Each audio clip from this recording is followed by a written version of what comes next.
इस वीडियो में हम क्लास 10th मैथ्स की प्रश्नावली 4.2 का फर्स्ट क्वेश्चन करेंगे। यहाँ पर आप देख सकते हैं इस क्वेश्चन के टोटल 5 पार्ट हैं। ये सभी द्विघात समीकरण हैं और हमने गुणनखंड विधि से इनको हल करके x का मान ज्ञात करना है। मूल ज्ञात करने हैं, इसका मतलब होता है x के मान ज्ञात करने हैं। ठीक है। द्विघात समीकरण को हल करने का तीन विधियां होती हैं। एक है गुणनखंड विधि, एक होता है पूर्ण वर्ग बनाकर और एक होता है विविक्त कर विधि यानी डिस्क्रिमिनेंट फॉर्मूला का प्रयोग करके। तो इस क्वेश्चन में हमें गुणनखंड विधि से द्विघात समीकरण को हल करना है। तो पहला पार्ट है x square minus 3x minus 10 is equal to 0। गुणनखंड विधि है और ये जो द्विघात समीकरण होते हैं इनको अक्सर ज्यादातर मिडिल टर्म स्प्लिटिंग मेथड से इनके फैक्टराइजेशन करते हैं, यानी जो बीच वाला टर्म होता है ये वाला, इसको हमें स्प्लिट करना होता है, इसको 2 पार्ट में डिवाइड करना होता है। कैसे वो मैं अभी आपको समझाऊंगा, लेकिन मेरा आपको एक सुझाव है। इस वीडियो के डिस्क्रिप्शन में मैंने कुछ वीडियोस के लिंक दिए हैं गुणनखंड करने के। अगर आप वो वीडियोस देखते हैं तो आपकी गुणनखंड में पूरी महारत हो जाएगी। मैं चाहूंगा कि आप उन वीडियोस को जरूर देखें, क्योंकि मैथ्स के आपकी क्लास में जो मैथ्स है गुणनखंड उसका एक इंटीग्रल पार्ट है, बहुत इंपॉर्टेंट है। अगर आपको फैक्टर्स आते हैं तो बहुत सारे चैप्टर्स में आपको बहुत सारी सुविधा होती है। तो मेरा आपको ये सुझाव है कि आप उन वीडियोस को जरूर देखना। वैसे इस वीडियो में भी मैं आपको कुछ बेसिक चीजें जरूर बताऊंगा। तो शुरू करते हैं। तो यहां पर हम क्या करते हैं, मिडिल टर्म स्प्लिटिंग कैसे करते हैं। देखिए यहां पे हम पहली बात तो यह है कि ये वाला साइन इंपॉर्टेंट होता है। क्यों, अभी मैं आपको समझाऊंगा। पहले हम इसका और इसका आपस में गुणा करते हैं। अब यहां पर ऐसा है नहीं, गुणा करने के लिए आपको क्वेश्चन नंबर 2 आप देख सकते हैं ना, वहां पे यहाँ पे 2 लिखा हुआ है, उस केस में गुणा करना होगा। यहाँ पर कोई कुछ है नहीं लिखा हुआ, इसलिए इसका और इसका हम गुणा करने की कोई आवश्यकता नहीं है। ठीक है, 1 ही यहाँ पे। उसके बाद ये जो नंबर है, जो नंबर आता है गुणा करके, अभी तो 10 ही आएगा, तो 10 के 2 हिस्से बनाओ जिनको मल्टीप्लाई करके तो 10 आए, बट माइनस करके 3 आना चाहिए। अब मैंने बताया ना आपको ये साइन इंपॉर्टेंट होता है। अगर ये प्लस होता तो प्लस करके 3 आना चाहिए था, लेकिन ये माइनस है तो माइनस करके 3 आना चाहिए। और ये है 5 और 2। आप समझ सकते हैं 5 और 2 को अगर हम मल्टीप्लाई करते हैं तो 10 आएगा, और माइनस करते हैं क्योंकि ये माइनस है तो माइनस ही करना है, माइनस करते हैं तो 3 आता है। इतना हो गया है। पहली बात आप समझ गए। अब ये बीच वाले टर्म को इन नंबर्स की हेल्प से हम लिखेंगे। तो सबसे पहले एक्स स्क्वायर, और ये जो साइन है ये तो पक्का यहाँ पे आएगा ही आएगा, और बड़ा वाला नंबर यहाँ पे लिख दो। बड़ा वाला, इन दोनों में से बड़ा ये है तो इसको यहाँ पे लिख दो। अब यहाँ पर आप सोच रहे होंगे कि मैं 2x लिखूं, लेकिन वो कैसे लिखूं, प्लस लगाऊं या माइनस लगाऊं। तो आप देखो कि -3 कैसे बनेगा, प्लस लगेगा तभी बनेगा, क्योंकि -5 और +2 होता है -3। समझ गया ना आप। तो -5 + 2 -3 होता है, और ये हो गया है। इस अवस्था में आप एक चीज समझो, यहां पर आप देख सकते हैं कि यहां पर हमारे पास 2 प्लस हैं। ये प्लस होता है, ठीक है, इसके सामने कोई चिन्ह नहीं है तो प्लस है। 2 प्लस है और 2 माइनस है। आपके पास अगर 2 प्लस और 2 माइनस हो, यानी चांसेस है कि आप सही जा रहे हो, ये सही हो सकता है। 2 प्लस 2 माइनस ऐसे भी हो सकते हैं, और ये इस तरह से भी हो सकते हैं, plus minus plus minus, 2 plus और 2 माइनस। लेकिन अगर आपके पास 1 प्लस और 3 माइनस है, यानी अगर आप यहाँ पे माइनस कर देते तो आप फिर ये विचार करना चाहिए था आपको कि यार 1 प्लस और 3 माइनस है, कुछ तो गड़बड़ है। या 3 प्लस और 1 माइनस भी नहीं हो सकता, या और चारों प्लस हो सकते हैं, चारों माइनस भी हो सकते हैं। जब चारों माइनस होते तो हमें कॉमन लेना पड़ता है, तब चारों प्लस हो जाते हैं अपने आप ही। या 2 प्लस 2 माइनस, लेकिन 3 प्लस और 1 माइनस नहीं होता है, और 3 माइनस 1 प्लस नहीं होता है। इसका ध्यान रखना, ठीक है। एक छोटी सी ट्रिक है जो कि आपको बहुत हेल्प करेगी इन गुणनखंडों को करने में। अब ये 2 हमारे पास ग्रुप्स बन गए हैं, इनको ग्रुप्स बना देते हैं। x कॉमन लिया तो x - 5, और यहाँ 2 कॉमन लिया तो बचा x - 5, है ना। 5 दूनी 10, माइनस आ गया। अगर आपको यहां एक जैसा दिख रहा है तो यानी अभी तक चीजें सही चल रही हैं। तो यहां पर हम x - 5 लिखेंगे और x + 2 लिखेंगे, ठीक है। और अब हम लिखेंगे यदि, देखो एक बार इसे 0 रखेंगे और एक बार इसको 0 रखेंगे, x हो गया 5 और यदि x plus 2 is equal to 0 तो x हो गया -2। तो x जो है वो एक तो 5 हो गया और एक -2 हो गया है। ओके, तो ये इसके मूल आ चुके हैं। और एक और बात मैं आपको बताना चाहता हूं कि इसके आपको 2 मूल मिलेंगे हर बार। समझ आ रही मेरी बात? यहां पर आपको 2 मूल मिलेंगे। क्यों? क्योंकि इसकी घात 2 है। तो जब भी आप द्विघात समीकरण को हल करें तो आप ध्यान रखिए कि आपको 2 मूल निकालने होते हैं हमेशा। जितनी पावर होती है सबसे बड़ी, उतने ही मूल निकलते हैं उनके, उतने ही x की वैल्यूज आती हैं। ठीक है। Question number 2, 2x² plus x minus 6 is equal to 0। अब यहां पर आप देखिए, इसका और इसका गुणा करेंगे, जैसे मैंने आपको यहां पे बताया था इसका और इसका गुणा करेंगे, बट यहां पे तो कुछ था नहीं मल्टीप्लाई करने के लिए, इसीलिए हमने ऐसे कर दिया। यहां पर इनका मल्टीप्लाई करेंगे तो 6 दूने होता है 12 हो गया। 12 के 2 हिस्से करो, 12 के ऐसे 2 हिस्से करो कि गुणा करके तो आना चाहिए 12, लेकिन माइनस करके, देखो मैंने बताया था ना ये साइन बड़ा इंपॉर्टेंट होता है, माइनस करके 1 आना चाहिए। जो बीच में है ये आना चाहिए, यहाँ पे तो 1 है। तो ऐसे क्या है जिनको गुणा करके 12 आता है, माइनस करके 1 आता है? सोचो ज़रा, मेरे लिखने से पहले सोचो। 4 × 3 गुणा किया 12 आ गया, माइनस किया 1 आ गया। ठीक है। तो अब देखो ये क्या हो जाता है, 2x², ये 1x है तो इसको हम लिखेंगे प्लस 4x। ध्यान रखना ये वाला साइन हम यहाँ पे लगाएंगे। अच्छा, अब 1 कैसे आएगा? तो 4x में से 3x माइनस हुआ तो 1 आ गया, -6 इज इक्वल टू 0। अगेन आप देख सकते हैं 2 प्लस है 2 माइनस है, यानी हमारा ये सही जा रहा है क्वेश्चन। अब ये 2 ग्रुप बन गए, यहाँ पे कॉमन लेते हैं, यहाँ पे 2x कॉमन है तो अंदर बचेगा x प्लस 2, यहाँ -3 कॉमन है, अंदर बचेगा x प्लस 2। अब इन दोनों में से क्या कॉमन है? तो दोनों में से अब देख सकते हैं ना एक जैसा आ गया है, यानी चीज़ें सही चल रही हैं। तो दोनों में x प्लस 2 बाहर ले लेंगे, यहाँ 2x बचा, यहाँ -3 बचा और ये 0 आ गया। ठीक है ना। तो हम पहले लिखेंगे यदि x प्लस 2 बराबर 0 है तो x हो जाएगा -2,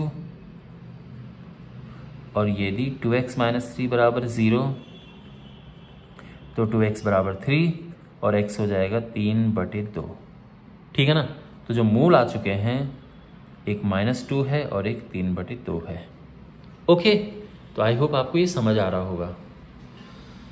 वेल, अब हमारे पास है थर्ड पार्ट। इसका third part is very interesting क्योंकि इसमें वर्गमूल दिया है। तो √2x² प्लस 7x प्लस 5√2 बराबर 0। तो परंपरा के अनुसार हम इसका और इसका आपस में गुणा करेंगे। तो जब इसका और इसका आपस में गुणा करते हैं तो क्या होता है, देखो √2 का जब हम गुणा करेंगे 5√2 से, तो √2 और √2 तो हो जाएगा 2 और ये 5 आ जाएगा, तो बेसिकली ये 10 आएगा। तो गुणा करके क्या आया, ये 10 आया। 10 के ऐसे 2 हिस्से करो जिसको गुणा करके तो 10 आना चाहिए, जो ये लिखा है हमने। ठीक है ना, इसके फैक्टर करने दो, लेकिन प्लस करके 7 आए तो आपके मन में एकदम से आ गया होगा सर 5 दूने 7, 5 दूने 10 और 5 और 2 करते हैं तो 7 आता है। तो हम वही करेंगे, ये हो जाएगा √2x² plus 5x plus 2x plus 5√2 is equal to 0। ठीक है। अच्छा, अब यहां से कॉमन क्या लें? तो यहां से तो कॉमन आपको सीधे दिख रहा होगा कि यहां पे केवल x कॉमन ले सकते हैं और कुछ कॉमन नहीं है। √2x plus 5। अब यहां क्या कॉमन लें? तो अब आपके मन में प्रश्न होगा, ये बात होगी कि सर यहां कुछ भी कॉमन नहीं है। ओके, अगर आपकी बात में मान लूं और मैं यहां पर कुछ भी कॉमन नहीं है, यानी 1 यहां पे लिख देता हूं बाय द वे, तो मैं यहां पे अंदर 2x प्लस 5√2 लिखने को मजबूर हो जाऊंगा और वो इससे अलग होगा। और मैंने क्या कहा था आपको कि ये दोनों एक जैसे आने चाहिए। अभी एक जैसे आने चाहिए, यानी यहां पर मेरे पास √2x प्लस 5 होना चाहिए। तो क्या मैं बाहर ऐसा लूं कि ये अंदर ऐसा बचे? तो मुझे बाहर लेना चाहिए √2, क्योंकि अगर मैं यहां से √2 बाहर लेता हूं तो देखो, ये तो आप समझ गए होंगे कि √2 बाहर आ गया, 5 बच गया। 2 में से जब √2 अलग होता है तो √2 बचता है, ठीक है ना। देखो √2 इंटू √2 होता है 2, तो इसका मतलब ये है कि 2 जो है ये क्या होता है √2 इंटू √2। तो 2 में से अगर मैं √2 बाहर ले लूं तो अंदर √2 बचेगा, क्योंकि जो 2 है वो √2 इंटू √2 है। इसी वजह से 2 में से √2 बाहर है, √2 अंदर बच गया, क्योंकि दिस इंटू दिस होता है। अब ये एक जैसा आ गया है, ठीक है।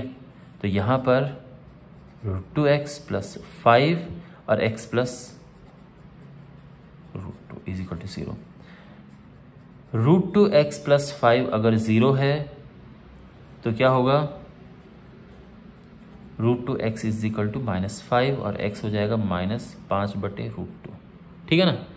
तो एक बारी हमने इसको 0 रखा तो ये आ गया, और दूसरी बार यदि x प्लस √2 0 है तो x आ जाएगा -√2। तो इसके मूल आ गए हैं -5/√2, -√2, ये हमारे आंसर है। Okay, all right. तो मैं उम्मीद करता हूं कि आपको ये सब चीजें। अब हमारे पास है फोर्थ पार्ट।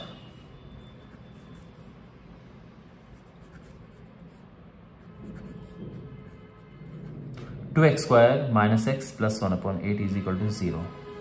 ओके, देखो यहां पर अब 1/8 है, तो जब भी अपॉन में चीजें होती हैं वो बहुत परेशान करती हैं, तो आप कोशिश करो उनसे छुटकारा पाने का।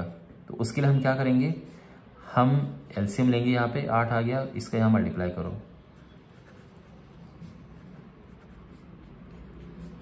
ठीक है। अब इसे यहां लेके जाओ,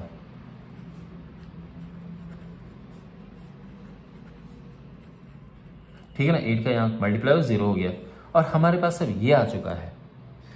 देखो यहां पर मिडिल टर्म स्प्लिटिंग से हम करेंगे। वैसे इसके दो तरीके हैं, ये जो है एक परफेक्ट स्क्वायर बन रहा है और a माइनस बी का होल स्क्वायर का पूरा फॉर्मूला बना है, लेकिन फिर भी एकदम से माइंड में नहीं वो बात आती है। देखो जो मैं अभी आपको बताने की कोशिश कर रहा हूं वो ये है कि यहां पर 16x square minus 8x plus 1 जो है, इसको हम 4x का square minus 2 into 4x into 1 plus 1 का स्क्वायर लिख सकते हैं, जो कि हो जाएगा 4x माइनस 1 का होल स्क्वायर, यानी 4x minus 1 into 4x minus 1 हो गया गुणनखंड। और फिर इसको 0 रखो और इसको 0 रखो, तो आंसर आ जाएगा 1/4, 1/4। लेकिन ये बात एकदम से नहीं दिमाग में आती है, कभी कभार हो सकता है कि एकदम से माइंड में नहीं आए। वैसे आनी चाहिए, आपको इतनी अच्छे से इसकी प्रैक्टिस करनी चाहिए कि एकदम से माइंड में आ जाए। बट अगर नहीं आए माइंड में, तो हमारे पास वही रास्ता बचता है कि मिडिल टर्म स्प्लिटिंग करें, बीच वाले टर्म को स्प्लिट करें। उसके लिए आपको पता है क्या करते हैं, इसका और इसका आपस में गुणा करते हैं। तो ये हो गया 16 के 2 हिस्से करो, जिसको गुणा करके तो 16 आए मल्टीप्लाई करके, लेकिन प्लस करके 8 आए। तो आपके मन में एकदम से आ रहा होगा सर 4 और 4, क्योंकि 4 चौको 16 और 4 और 4 8 होते हैं। तो बिल्कुल यही होगा यहाँ पे 16x स्क्वायर माइनस 4x, ठीक है ना। ये साइन पहले तो यहाँ पे आएगा, अब उसके बाद यहाँ पर क्या आएगा, प्लस के माइनस, तो ये माइनस आएगा। उसका रीजन ये कि -4 ही तो -8 होगा, -4 + 4 तो कट ही जाएगा ना। यहाँ 4x कॉमन लिया, अंदर 4x माइनस 1 बचा, -1 कॉमन लिया, 4x माइनस 1 बचा, और 4x माइनस 1 दोनों से, ये देखो अब दोनों में एक जैसी चीजें आ गई है ना, तो यानी सब सही चल रहा है। अब 4x माइनस 1 को हम 0 पुट करेंगे तो 4x आ जाएगा 1 और x आ जाएगा 1/4। और दूसरा भी वही है, दूसरे में भी अगर हम 4x माइनस 1 को 0 पुट करेंगे तो x आ जाएगा 1/4। फाइनली यानी हमारे आंसर आ गए 1/4, 1/4। ओके, तो ये इसके मूल आ गए हैं। आई होप ये सब आपको समझ आ रहा होगा। अब हमारे पास है फिफ्थ पार्ट।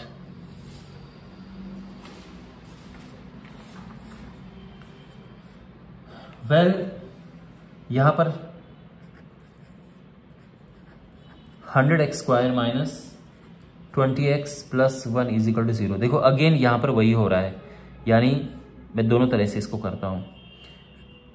ये 10x का होल स्क्वायर है, ये है 2 इंटू 10x इंटू 1, और ये 1 का होल स्क्वायर है, और ये है 10x माइनस 1 का होल स्क्वायर, यानी 10x माइनस 1, 10x माइनस 1, और एक बार इसको 0 रखो, फिर इसको 0, ये 1/10 कॉमा 1/10, 2 आंसर आ जाएंगे हमारे।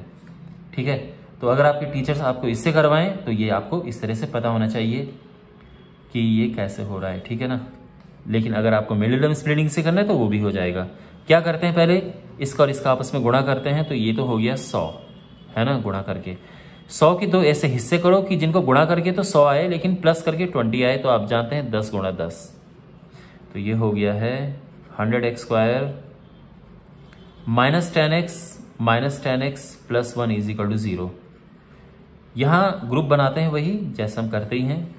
10x कॉमन लिया तो 10x माइनस 1 कॉमन लिया 10x माइनस 1, 10x माइनस 1 दोनों से कॉमन लिया तो अंदर 10x माइनस 1 बचा।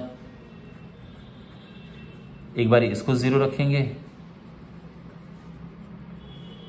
तो 10x बराबर 1 आ गया और x 1/10 आ जाएगा।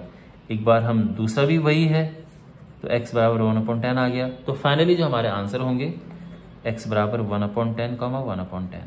ओके, वेल आई होप आपको अच्छे से ये वीडियो समझ आया होगा, सारे फैक्टर्स समझ आए होंगे। Subscribe to the channel. Thanks for watching. God bless you.